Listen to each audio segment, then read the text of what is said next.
হোটেলের কাছে গেলে হোটেল হলো অনেক কথাবার্তা বলে, হ্যাঁ কোন থেকে আইসি টাইমে টাইমে পানি পানি নিয়ে এনে যাও।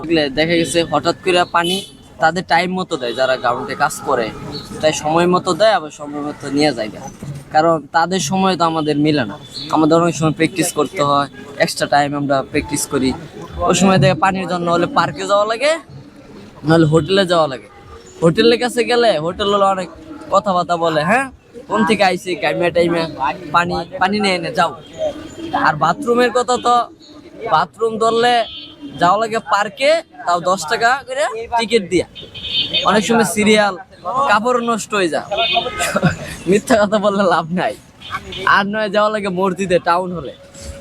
এনে আমরা আসলে খুবই ভোগান্তির মধ্যে আছি, পানি আর বাথরুমের খুবই অসুবিধা। এটা আমাদের জন্য খুবই একটা গুরুত্বপূর্ণ বিষয়। এটা যদি হয়ে যেত তাহলে ক্রিকেটার সবাই আরামসে প্র্যাকটিস করতে পারতো, পানি খাইতে পারতো।